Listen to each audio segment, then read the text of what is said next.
fellow romance readers, I'm Amy. And I'm Sarah, and this is Post-Book Depression. You know that feeling you get when you finish a good book that you didn't want to end? Have you finished a book and just weren't ready to move on from the story and its beloved characters? You find yourself needing just a little more? This multi-trope romance podcast gives you the opportunity to dig deeper with us into books we love as we discuss all the reasons we can't move on. Feeling chatty? You can continue the conversation with us on Instagram at Post-Book Depression Podcast or on Facebook in our Post-Book Depression discussion group. We would be so grateful if you would subscribe to our podcast and take a moment to leave a review. Are you ready? Let's discuss. Hi everyone, welcome to the show. I'm Amy. And I'm Sarah, and today we're going to be discussing Is This Love by Kaylee Ryan. The first few minutes we're going to do a brief review of the story, then we are going to shift into a deeper book discussion. It's going to include lots of spoilers, but don't worry, we will let you know before we do shift into that deeper book discussion. So before we jump in, Amy, tell us what Is This Love, what it's all about. When a man learns of his estranged grandmother's passing, he is presented with a large inheritance that he can only receive if he gets married within 1 year and stays married through their first anniversary. To help out his business, which he jointly owns with his 4 best friends, he agrees to marry one of the girls in his friend group. This marriage of convenience story has friendship, heart-melting moments, and lots of delicious tension. Sarah, what did you think about Is This Love? Okay, I'm kind of a sucker for this trope, this marriage of convenience. I fell down this rabbit hole last year and I read probably more than I should have on it. But I love that I did because this one was set apart from all of those. One of the things that I was really drawn to with this marriage of convenience story is that they both went in willingly. They both had affection for one another. They're friends. They care about each other. They want the best of the situation. There's a little bit of underlying attraction on both ends that I really liked. And a lot of times there's a push and pull with a marriage of convenience story. This one didn't feel that as much, I didn't feel like, so I was here for it. I love this one. What did you think? I absolutely agree with that. You don't find a marriage of convenience trope that has quite this spin on it where they are friendly to one another, they're not forced into this marriage together, and then it's just hostility to begin with. There is a lot of really sweet moments in this story. The male main character is very sweet and loving towards the female main character, which is another thing you don't typically see in a marriage of convenience. So that, I think, is the stark difference between a lot that you see out there. I love this story. Yeah, there's a lot of love between these two in the friendship aspect of it, and then just wanting the best for the situation. I really loved it. They went in eyes wide open, completely willing. Absolutely. And it was the perfect spin on this marriage of convenience trope, I think. I think so too. All right, let's get into our ratings. Angst. This was just a 0.75 for me. It wasn't overly angsty, and I think that's because they were so open to the idea. I did 1 out of 5, so very close to you. The whole story felt very happy, in your feels, warm feelings. I was waiting for there to be a moment of conflict, and I felt like we waited a long time. We did finally get it towards the end, but I feel like the angst on this one is very low. I thought that too. It was very sweet for a long time. It was sweet, and then it takes you by surprise. All right, humor. This was like a 1.5. I did 1. Yeah, it's not overly humorous, but there's some comedic moments, I think, throughout. Absolutely agree. Spiciness. This was a 2.75. Same. I love it when we're connected. Yeah, it's not, there's a lot of really good tension in this. The tension is fantastic. It is a slow burn. But when it finally hits, it is fire. It ignites. Ignites is a great. All right, tears. 0.5. Same. It's not really sad. It is happy, a feel-good story. Yeah. Not sad at all. Overall, this was a 4.25 for me. Same. I was waiting. I was like, what is it going to be? This is a really great summer beach read. It'd make a great palate cleanser book. If you really just need something light that's going to make you feel warm and cozy, this is a really good one to pick. Yep. I agree. That concludes our spoiler-free quick review of the story. Now we're going to shift into our deeper book discussion, which is going to include lots of spoilers. If you haven't read this story, go check it out and then come back and finish it out with our deeper discussion. Then we would always love to connect with you on social media. You can find us on Instagram at Post-Book Depression Podcast, on Facebook in our Post-Book Depression discussion group, and you can always email us at postbookdepressionpodcast@gmail.com. We begin this story with Legend receiving a phone call from his parents that he needs to come over. his grandmother, whom he's estranged from, his whole family is estranged from, has passed away. And he knows that with that, there's going to be an inheritance. But he's not really sure what that's going to entail. So let's begin our discussion with the scene where he is at his parents' house and he opens up this letter from his grandmother. Whew. Yeah. Well, I love his dynamic with his parents and their relationship, and that they're just so supportive, and he doesn't really want to open the letter. His mom encourages him to. But I cannot imagine opening something that is trying to dictate what you're supposed to do with your life. Who does that? Since you have to be married within this. First of all, that is like absurd. Yeah. People have years of engagement, and to just think that you can get married within a year, stay married. What? Yeah, and I think it's just ludicrous when people attach those kinds of stipulations to an inheritance. Either give me the inheritance outright or don't give me the inheritance at all. Yeah. I guess there's some stipulations I can understand with an inheritance. Well, yes, but this one seems a bit impractical to find like an emotional stipulation. Do you think this is a real thing? My goodness, I hope not. Is there anyone out there who's been forced into a marriage of convenience to receive an inheritance? We want to know. I feel like it would be in the super wealthy world. Yeah. You know what I'm saying? And I don't know that...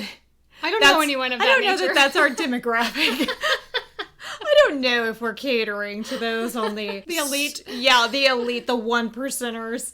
Maybe we are, and if we Taylor are... Swift, are you listening? Oh, stop. Okay, highly doubtful. Yeah, are you being forced into a marriage of convenience? What? Do you have an inheritance, Taylor Swift, that you're trying to lock down and you have to get married? That's what's really going on. I was just thinking of the richest female I know. That's what's going on with her and him. Yeah. Okay. Right. Anyway, moving on. Yeah. He has received this letter, obviously, with these stipulations, and so he's mulling this over. It frustrates him. He's angry that he's having to even consider these conditions for this inheritance. He has this business with his 4 best friends. It's a tattoo shop. And in the 4-friend dynamic, there's 2 females. One was recently married to one of his best friends, and then there's Monroe.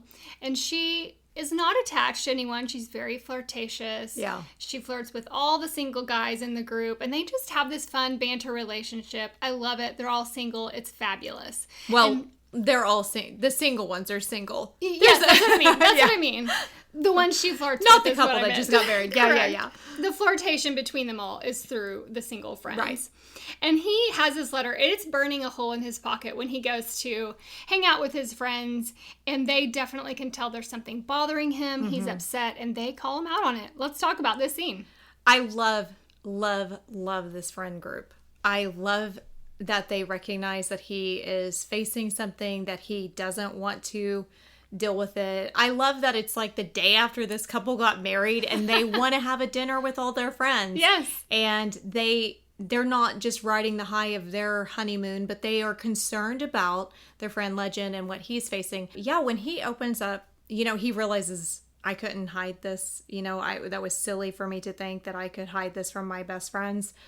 Really his family, because he doesn't have any siblings. And when he confides in them, they're just all kind of mad for him, blown away. Can they even do that? This is just absurd, except for the one friend. And then we have Monroe. Sitting quietly to the side, thinking about all of these outbursts, all the upset, and she's strategizing. Yeah, and I love that she just thinks, I could do that, well, what about me? Were you surprised by his reaction? I was surprised by his reaction just because you kind of pick up, he has a thought, about Monroe, that she's very attractive and she's very flirtatious. So we're getting a little sneak peek at his underlying attraction and deeper feelings for her that he probably doesn't realize that are deeper. So a little bit, but I also think that he was just I think it was like the shock, and then he's blown away thinking, oh my goodness, I could be married to her. So he's a little bit kind of excited, it felt like, to me. I was excited for him. I was too.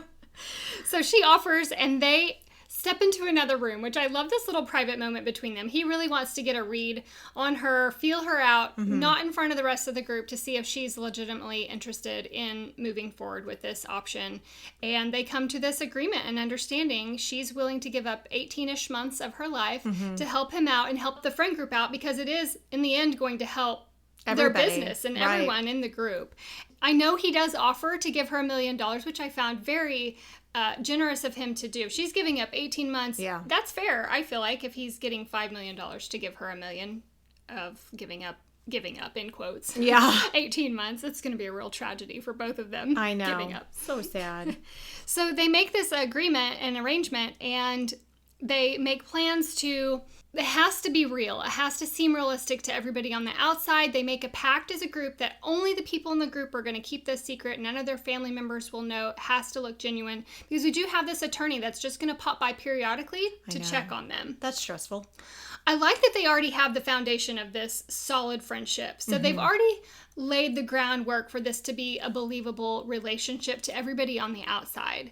And they decide to start dating or doing coupley things that's going to sell this relationship. Let's shift over into the dating period and the things that they do for one another when they start introducing their relationship to the outside. I love that he shows up at her place of work with the coffee and the flowers that match the color of her eyes. I know. Swoon. First clue that he has more interest in you and he's noticed you more than he's leading on. Yeah, if not just like giving you flowers, but explaining these are the color of your eyes. You know what I'm saying? Like, Yes. It could be just a coincidence, but he made a point to tell her that. I love how they're kind of like, am I doing okay? You know, and just so sweet that they have these little dinners, you know, makes her dinner. They're just, I love their friendship. I do feel like they very quickly got very cozy. Oh, yes. And Well, not even like in public, in private, he is very touchy-feely affectionate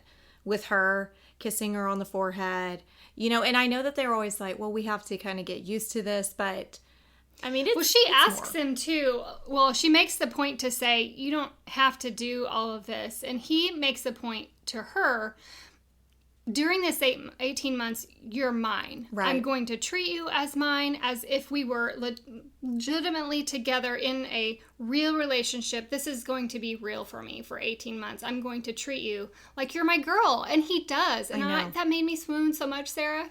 This guy, I'm telling you, he is off the charts book boyfriend, because he just is so attentive to her in every way. And I love, too, that she kind of points out, you know, well, you're going to go without, you know, you're going to be, and he said, I think I can control myself for 18 months. You know, I love that he has that, when I'm with you, I'm with you. I'm not cheating on you. I'm not, because to everybody else, they are going to see us as a couple, and I'm not going to do that. We are together. We're in this together. I also kind of like, too, that it's like, you can't, you know, he's like, well, do you plan to date? She's like, well, that won't be a problem. You know, I don't know. Their dynamic was... I do feel like that really led to the escalation of their feelings coming to the surface. I feel like if they had been open to having other partners while they were dating, that would have prolonged the intimacy between the two of them and maybe put that on a back burner for a little bit. Yeah, it would have... I definitely think it would have taken on a different type of marriage of convenience trope, and it wouldn't have made this one as unique as what she did by having them behave the way that they did. After they've dated for just a little bit, they don't want to be dating too long before they get engaged, because they have to have, you know, they're trying to stay within this 18 months and they have to be married a year of that. So they have a short window of time.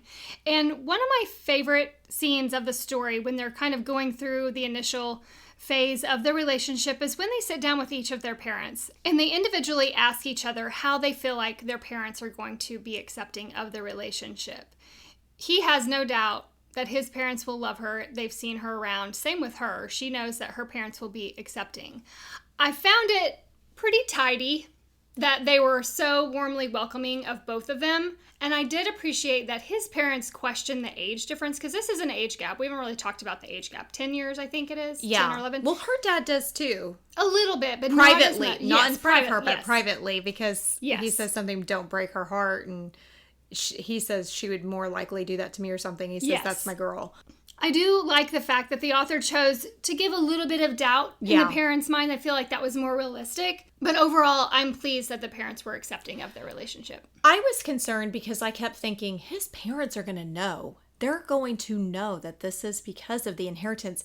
So when she directs it in that's why I was mad when I read the letter, because we were already together, but we hadn't told anybody. And it's just kind of making us have to escalate what would be in the future for us. I wasn't happy about that. And I thought, oh, okay, see. What an interesting twist. I love the way you did that. Because I was trying to figure out, how is she going to play this off? Because his parents are surely going to be questioning or, suspicious of, wait, what? The timing of this is really suspicious. Yeah. So the way he kind of tells his parents, I love that she chose to write it that way because it made it believable. Yes, absolutely agree with that. They don't take too long dating before they are engaged, and he wants to make it special for her. And I did really, really enjoy the fact that she told him, this may be the only engagement and marriage I ever have, so I would like to do it right. And I'm so thankful that the author chose to write it this way, because you know, as a reader, that this is going to be their only engagement and their only marriage, because it's going to work out in the end. So the fact that they gave them these special moments, it really elevated the story in my mind because she did that. I was a little bit surprised that the engagement was not a little bit more. Yes. Yes. Which is the ring in the pocket. But I did like that it was with the friend group. Yeah, I just thought it was going to be painted, I guess, a little bit differently. I don't know. I guess I thought he was going to do something more extravagant. I have to say, I'm not disappointed in it because I feel like engagements have taken on this whole other level of just, I mean, how do guys live up to the pressure that is now in the world of Pinterest and Instagram and all these things? It has to be post worthy when it's really supposed to be a special moment between two people, and sometimes with your closest friends, a family, chosen family. So I love that he kept it. The moment just felt right. And I also love that his friends are like kind of catcalling because he kisses her. He does, like, for real. This is just their friends, their chosen family, and he full on kisses her. And I love that you kind of have these moments where the friends are like, now, was that pretending? Because that seemed genuine. Yeah, it was. And so, for him, I do feel like he kind of communicates, this is real for me right now. We're in this right now for the time that we're in it. Yeah, it was just a sweet moment. Let's move over to the wedding day. Okay. And he wants to see her. Of course, their friend is not wanting them to see each other. So she blindfolds him, which I found funny. Yeah. And he comes in and he's giving her an opportunity to back out if she wants it. Let's just briefly talk about this conversation between them. I love that she's just so in it. And kind of, are you having second thoughts? But that they were both just in agreement that this feels right. I did think it was interesting that their wedding ended up being at a venue because they talked about doing it at her parents' house, and it becomes this still small and intimate wedding, but at a location instead. And the whole day and his reaction when she comes down the aisle to him is just, it felt real. And which we later find out it was for him. Oh, for sure. He wasn't pretending. Yeah. They go on their honeymoon. Honeymoon? I was thinking of honey buns. And honeymoon. They go on their honeymoon to a cabin in the Smoky Mountains. Let's spend just a few minutes talking about their honeymoon. I thought it was going to be spicier. Same. When she pulls out the white triangle bikini that's barely containing things, I thought, whoo, indoor pool, this is about to get smoking. Well, and when he's undressing her and he sees the oh my underwear goodness, that has his name. Woo! Spicy, and the heat escalated. Even though they didn't act on it, you really wanted them to. The tension's building here. Yeah. I feel like the author played us really good on that. Oh, she definitely did. I mean, I thought, this is where it all happens. This is, and we have to acknowledge the fact that when they get there, this is not a small cabin. This is a big enough cabin that there's multiple rooms. And she says, you go ahead and pick what you want. I'll take whatever's left. And he says, what? And he says, no, you're staying with me. You're my wife. Oh, Amy, Loved I was it. like, you! One bedroom trope, Heck. one bed trope. But Yes. there's not. There's multiple beds. Yes. Yeah, this, I really thought things were going to start firing off. And then when they didn't, they kind of pumped Simmered the brakes. for a while. Yeah, I mean, they have a pretty tension-filled, delicious scene at the pool. I just expected this to just be a longer portion of the story that we're getting the honeymoon and things to just be smoking hot. But it kind of They doesn't. escalate a little bit, but they do address the fact that they have needs. Yeah. And when one has an itch, they're going to allow the other to scratch it for them. And that's really what catapults them into a physical relationship, an intimate physical relationship. Which, before we even delve into any of their physical, this is kind of going back to them first, her staying the night. Were you surprised that they were just cuddling in the way that they were? Like he would grab her? Like, you guys are supposed to be friends. Yeah, I but know that they you're were- supposed to be like, oh, we can share a bed. We're mature. But I'm like, California King, do we need to be cuddled up? You know what I'm saying? Well, but they were flirty too. And I can just imagine flirty relationships, even with friends, hugging. It's not like they were making out, kissing, No, being physical. He really just would wrap his arms around her and spoon, basically. Y'all, Amy, in his boxer briefs and her in her nighttime shorts. Listen, I'm t-shirt. here for it. No complaints for me. I'm not complaining. I'm just saying. I'm not complaining. I'm just saying. I think maybe just he think already that- was in the mindset, we're in this for 18 months, and I'm going to wrap my arms around you because I want And to. tell you good morning with my body every day. Sure. Yeah. Yeah. Anyway, it's okay. We're not complaining. I'm just simply mentioning the fact bringing it that they got very close very quickly. Yes, they did. We move into their married life at home, and I do like that the author, I know you feel like sometimes when authors skip through time pretty quickly, we miss a lot of details, but I feel like for this story, it felt right that she Yeah. would jump from Valentine's Day to Memorial Day, these different holidays or seasons in their life progressing, since the story was going to go on for so long. I feel like that was necessary to do. So we get these little glimpses in their married life, little moments, if you will, into their relationship. We also have the attorney that pops by a couple of times I know. unexpectedly, and they were set up perfectly for it. I know, especially when they were just dating to the outside world and he was mowing and he said, let me make sure she's decent. And she's inside reading. He's like, hey, that attorney's here. So I love that. Yeah. There's a moment in the story pretty far into their marriage where they start having this acknowledgement of feeling more and the potential of not ending their relationship after 18 months or ending their marriage. Let's talk for a few minutes about this acknowledgement of wanting more between one another. It was a little bit, this is where just the smidge of angst comes in, because they both have already had these thoughts because they're trying to be respectful, and because he is older, he doesn't want to ever make her feel like he has pressured her into any kind of Just like moving, progressing on. progressing in. Which, on that note, I did like that her dad tells him that. Please don't clip her wings because she's younger than you. If you're going to marry her and be with her, give her an opportunity to live her life. I loved that her dad said that to him, and I forgot about that until you just said that. Yeah, that was a great moment. And I do feel like, he obviously, we get that Legend he's already mentally acknowledged he wants more out of this. He hates every time she says, when this ends or when we get divorced, he tenses up, he cringes, he doesn't like it. And then we kind of start to see Monroe, she's thinking the same thing the whole time.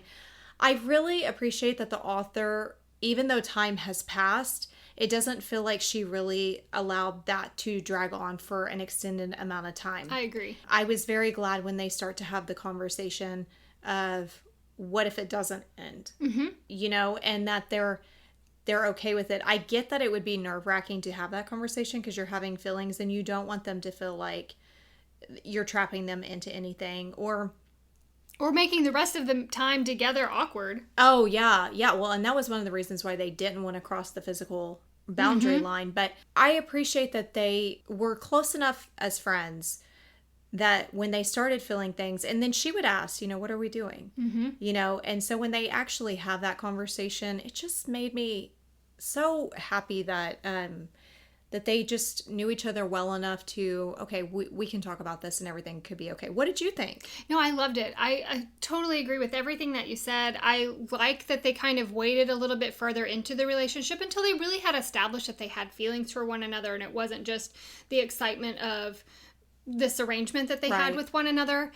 We know from the reader's perspective that each of them are having those feelings, and I like when they finally address it with one another and they're able to have this adult open conversation, and it doesn't ruin things between them. It just lays everything out on the table. I really liked the responsibility aspect of that. I love that he doesn't want to share what he is feeling when they are being intimate, because he doesn't want her to think that it's because of that moment that he is expressing those emotions and those feelings. Like, he wants to be able to look her in the face and tell her, this is what I'm feeling for you. And it's not just a physical thing. This is with all of my being, everything. It's more than physical. I want more with you. I want a future with you.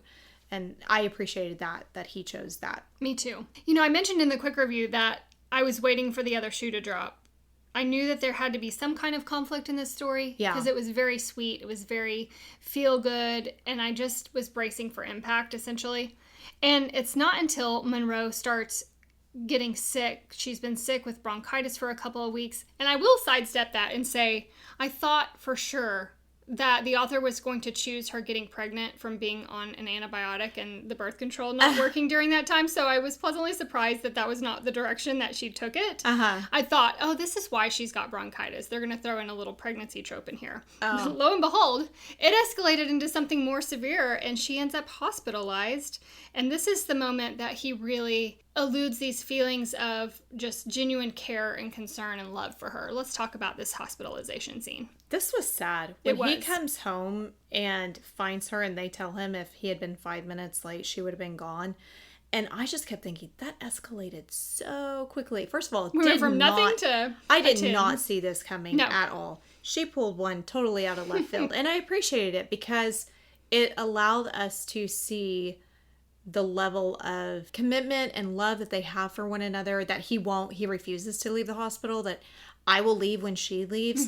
I love when he gets that phone call from the attorney and he said, I don't care about the money, because they are supposed to go and meet with the attorney to get his inheritance. Yeah.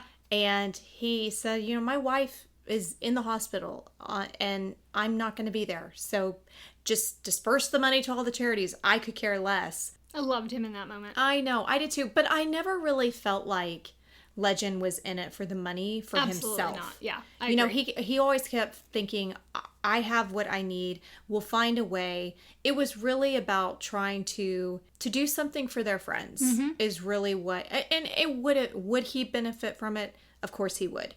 But it was never his motivation. And I love that his commitment was just 100% on her. You see that that's really, I mean, he truly is deeply in love with her. It was so beautiful.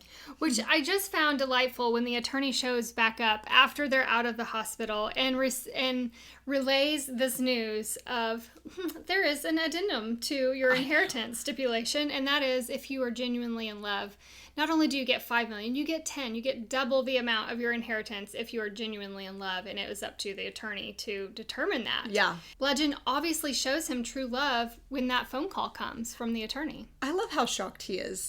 I'm like, did you hear what he said? Because he's just like jaw on the floor, can't he? What did he just say? Yeah, it was just incredible, because that was another thing that took me by surprise, that not only was he going to get an inheritance, but that if you could see that he wasn't just playing some game, he would get more than he even imagined. And it was nice. I mean, completely unrealistic. Oh, for sure. This whole story, you're like, yeah, right. But we can dream, can't we? I was here for it. Can't we? Let's round out our discussion with the ending here, the new tattoo studio and their HEA. I love that his friends just knew that there was no way that they could ever pay him back. But they had it where the street is named after him. I love that too. First of all, what a cool name. Can we acknowledge that? Yes. That is incredible. I like it. I want to meet somebody who's brave enough to name their child Legend. And then I want that child to live up to that cool name, because it's so awesome. Everything about the story. He gets her a house right across the street from her best friend. Yes. Were you surprised that they didn't end up pregnant because of all the talks of the baby? Yes, I was. The realist in me is thankful for that. Obviously, I'm always here for the stories that are more realistic than just writing that in for the sake of writing it in. But yes, because of all the conversations that were had in the story about the pregnancy, I was surprised by that. Kudos to the author for pulling one over on me. I like that her way of kind of addressing that is, one of these days. One of these days. You know what I mean? I like that she left it open. Yeah, I did too. I appreciate that. So thank you for that. We love that. Yeah, this was just a really awesome story. It was such a warm, cozy story. Yeah, I perfect for enjoyed it summer. So much. Yes, I loved it so much. Well, that wraps up our discussion of Is This Love? Thank you for joining us on this episode. We hope you enjoyed it and want to continue the discussion with us. We would love to hear from you. What were your favorite parts of the story? Hit us up on Instagram at Postbook Depression Podcast or on Facebook in our Postbook Depression discussion group. You can also email us at postbookdepressionpodcast@gmail.com. Until next time, keep reading.